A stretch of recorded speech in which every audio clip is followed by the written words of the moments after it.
So there's something I want to talk to you about the scope of queer cinema right now. Sure. Which is this idea in terms of how queer characters are being represented in queer cinema. That the idea of a queer storyline isn't enough. Now you need to have queer characters within an elevated kind of story or storyline. And what your take on that is someone who works in that space. Truthfully, I feel like to me, sometimes it feels like it's limiting in the efforts or the, whatever, to show, a broad spectrum of queer characters, to show a broad spectrum of queer storytelling. It's almost like, well, then these other stories don't matter anymore. These ones that don't have a queer firefighter or a queer police officer or a queer, superhero or whatever it is. It's almost like, okay, well now it's like, okay, we need these token gays. We need the token queer characters. And tell me that doesn't feel like a 90s version of what queer cinema is. Absolutely. It's just as backwards, I think. It's still just as like, okay, you need to fit this very specific box. You need to fit this very specific niche. It's beautiful to me that we are out of the, the world where it's like, it's all about coming out stories. And, being gay is like such a travesty and it's so heartbreaking. Don't get me wrong. I still think that there's absolutely a place for that. I think that there are a lot of people that still struggle with that. And I think that those stories do still need to be told. But it's not the entire queer experience. But now it's like, okay, well, your queer experience is no longer enough. It's like you need to somehow be, fighting crime at the same time as being gay, because somehow that makes us, I don't know, more palatable to all the people out there that are apparently fighting crime. All the gays that are in fighting crime. all the gambits of society. Oh my gosh. Well, I kept thinking about Harry Styles playing, a gay policeman.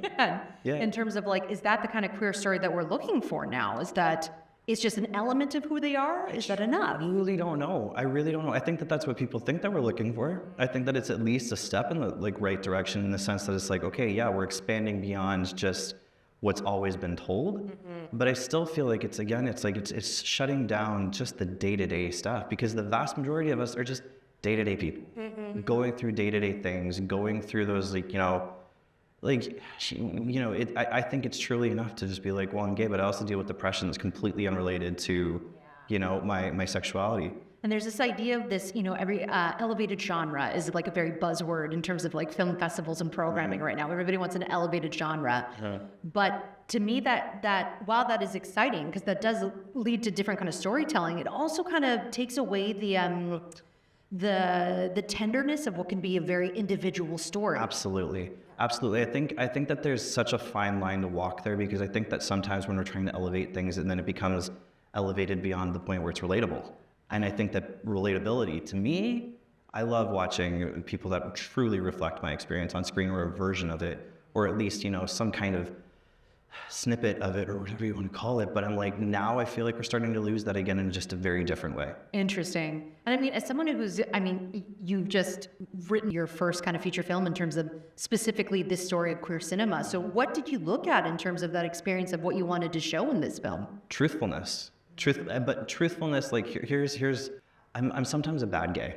You tell me more. Sometimes I'm like, okay, I know that I'm saying the thing that the vast majority of the community might not agree with. Oh, tell me, yeah. But I truly, when it comes to my sexuality, when it comes to all that kind of stuff, to me, I feel like that should be the most, the least interesting thing about me. Mm. I would rather watch something that is just about a human going through human things, and then be like, this person also just happens to fall in love with another man. Mm-hmm. Because that is where I think that's where we start to really kind of break down the barriers. That's where we start to find, our space within just the world, instead of being like, well, you're queer in the world.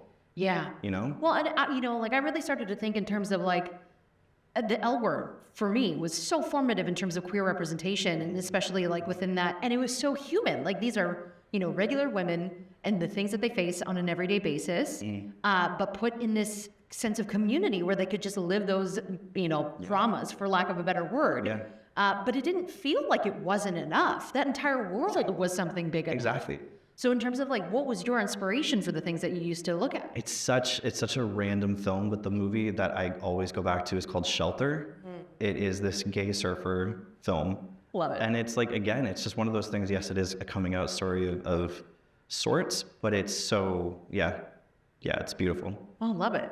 So for you, what were the queer films that really inspired you in terms of what kind of films that you wanted to make for the queer space?